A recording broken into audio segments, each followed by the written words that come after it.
Olá, você assiste agora a mais um Panorama da Educação, um espaço virtual para mostrar as atividades da Cátedra Sérgio Henrique Ferreira, do Instituto de Estudos Avançados Polo Ribeirão Preto da USP, e também para discutir o que acontece de relevante no cenário educacional. E quem está com a gente mais uma vez para bater esse papo é o titular da nossa cátedra, o professor Mozar Neves Ramos. Professor, seja muito bem-vindo. Bom dia, Thaís. Bom dia a todos que nos acompanham. Prazer enorme voltar a falar, comentar sobre questões relevantes à educação. Um tema que chamou bastante atenção nessa semana, professor, foi o anúncio da Secretaria de Educação do Estado de São Paulo de que irá fazer um novo mapeamento das habilidades socioemocionais dos estudantes. Eles já haviam feito um levantamento semelhante em 2019, em parceria com o Instituto Ayrton Senna, em um questionário aplicado para as mesmas turmas que responderam ao SARESP. Os resultados mostraram que os alunos têm baixa confiança em si mesmos e nas outras pessoas e também apresentam pouca curiosidade em aprender. Considerando esses dados, professor, e as consequências que a pandemia está trazendo ao ensino, como o senhor acha que deve ser a abordagem das escolas ao receber esses estudantes? Olha, Thaís, essa iniciativa da Secretaria de Educação do Estado, em parceria com o Instituto Ayrton Senna, é uma instituição que detém um conhecimento muito profundo sobre esse tema das socioemocionais, né? Foi quem primeiro trouxe, né, esse tema de uma maneira mais aprofundada, né, a relação dessas competências com a aprendizagem, com a vida, né, enquanto competências para se viver no século XXI.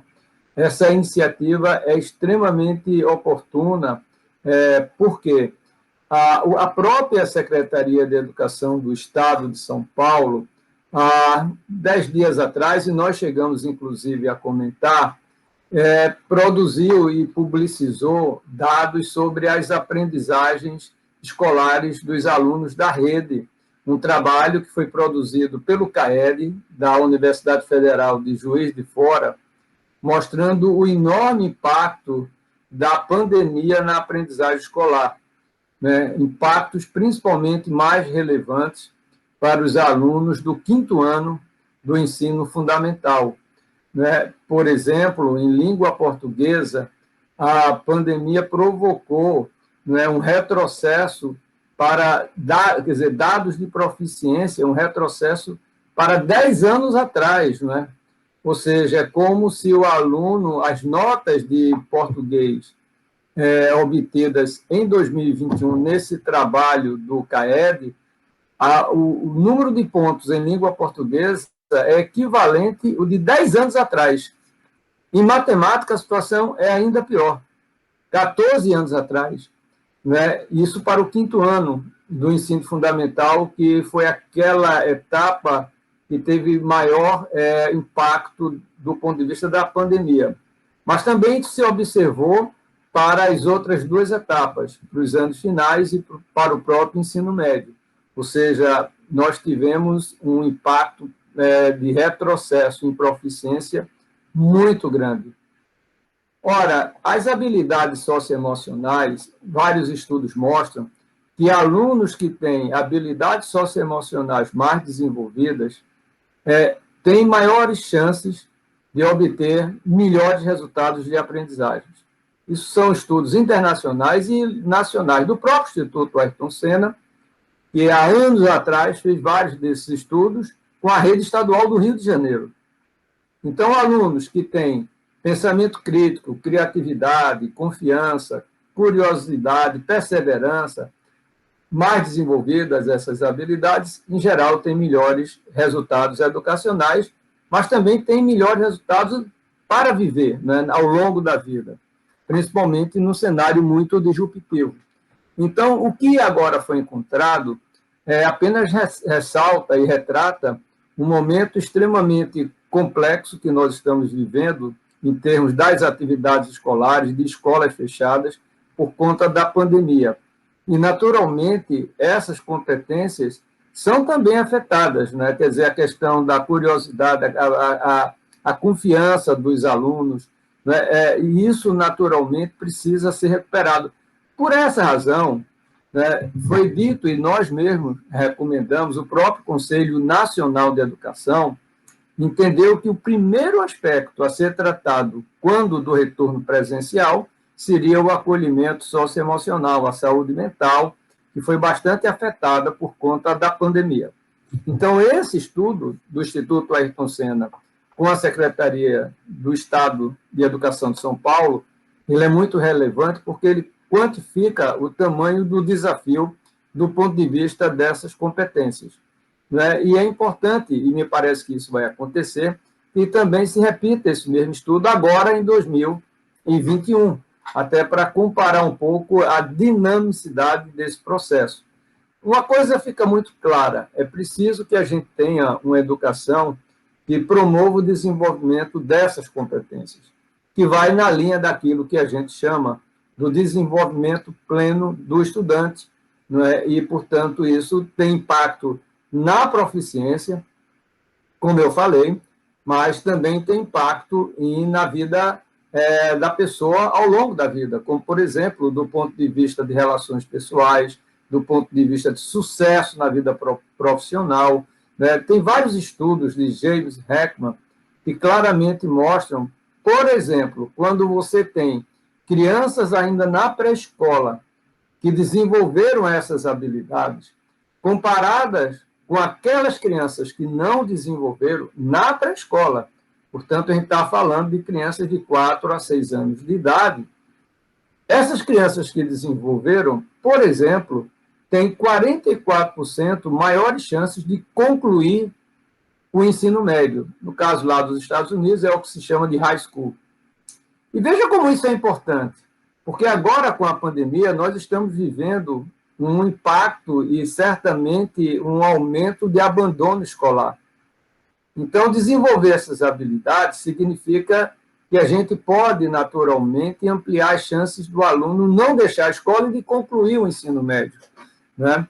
Então, é muito importante esse monitoramento, esse mapeamento, porque ele dialoga não só com a vida escolar, bem sucedido aluno, eventualmente, né, dependendo de como está a sua saúde mental, as questões emocionais desse aluno, mas também para a vida futura, né? Então, importantíssimo esse trabalho, né? Eu acho que ele precisa ter maior divulgação. Eu acho que eu acompanhei, o Instituto me convidou para ser um eventual comentarista desse tema, quando abordado pela imprensa, mas eu acho que, em função de tantos problemas, principalmente no campo político que a gente está vivendo, a questão da saúde gravíssima, né, termina esses outros temas vinculados a outras áreas, inclusive a educação, não ganhando, às vezes, a importância que deveria ter, né? Mas foi um trabalho que eu reputo muito importante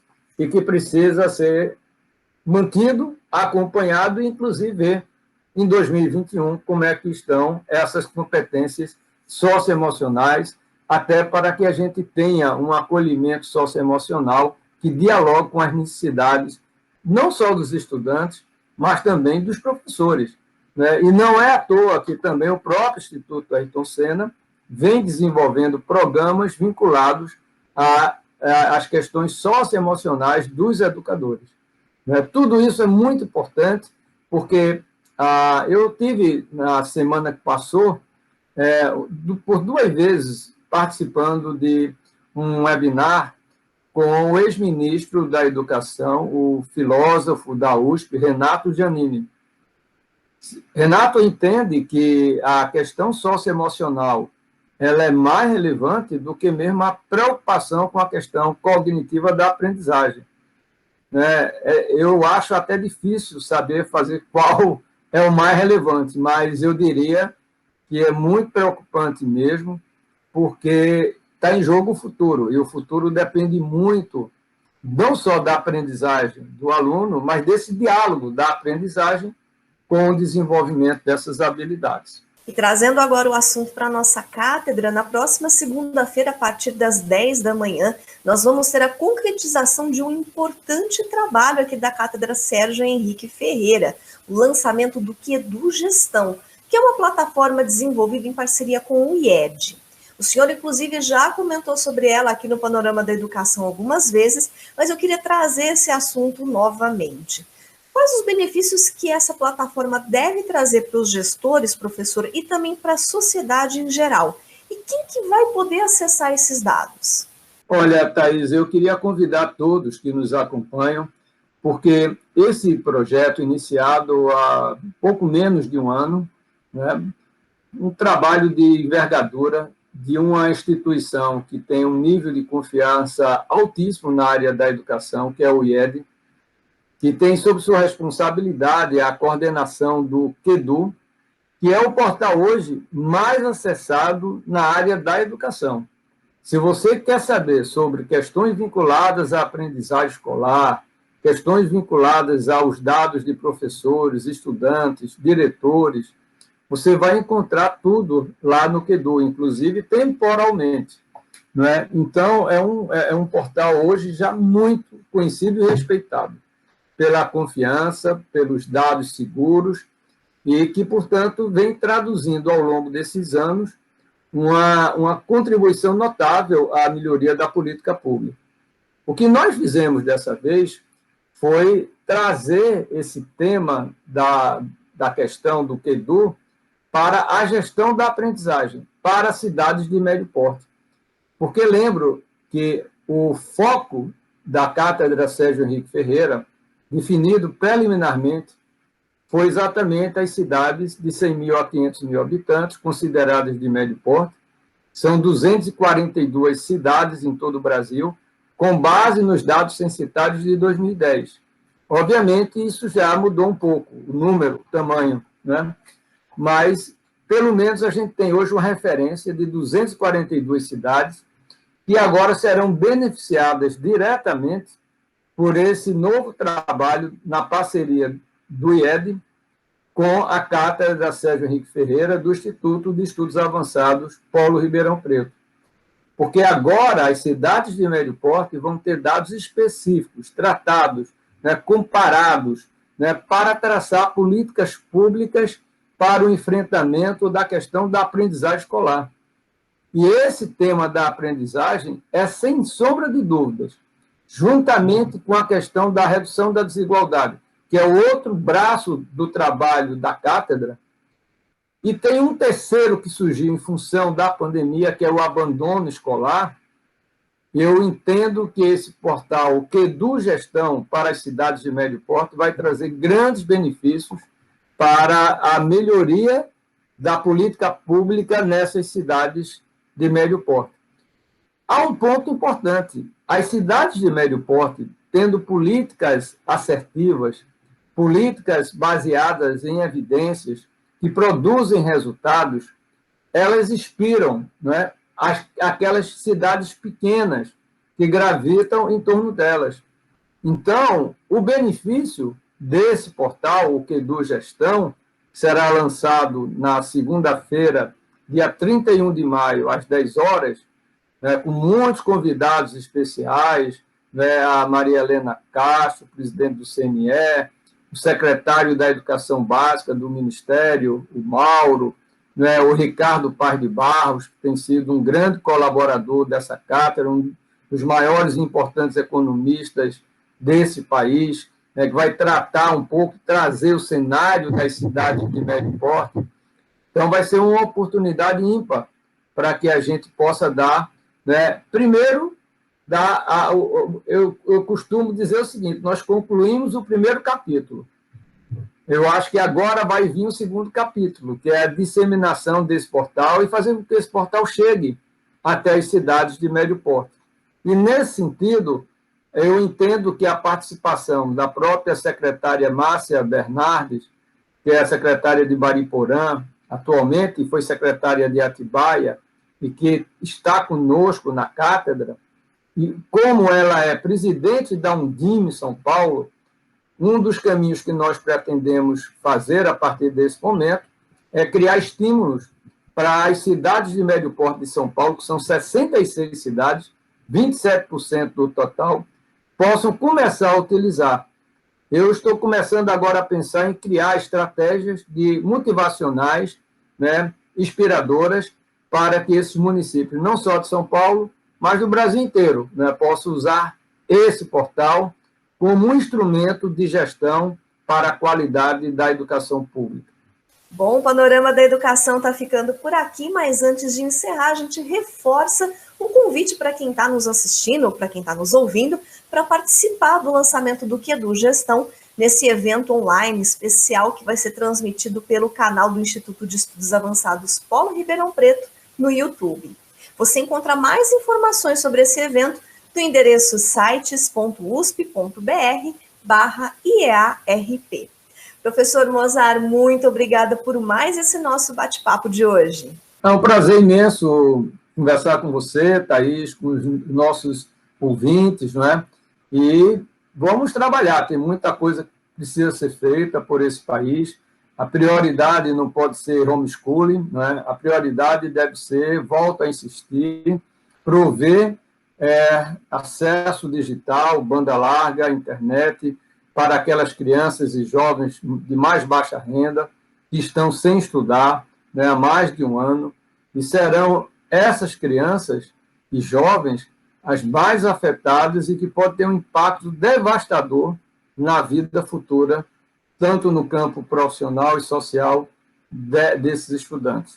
Então, precisamos continuar insistindo, né, de que uma política que possa prover acesso às atividades escolares por meio remoto é muito importante para a democratização do acesso, mas também para a equalização das oportunidades educacionais, né? Para que as desigualdades não se ampliem ainda mais em nosso país. Um abraço a todos e até a próxima semana. E se você quer saber mais sobre o trabalho da Cátedra Sérgio Henrique Ferreira, fique de olho nos nossos perfis nas redes sociais. Nós estamos no Instagram, no Facebook e também no Telegram. Inscreva-se, curta, compartilhe os nossos conteúdos e deixa também a sua mensagem contando que temas você gostaria que a gente discutisse aqui no programa. E lembrando que todas as edições do Panorama da Educação ficam disponíveis também no formato podcast nas principais plataformas de áudio. Bom, na semana que vem eu volto com mais um Panorama da Educação e eu te espero aqui. Até lá!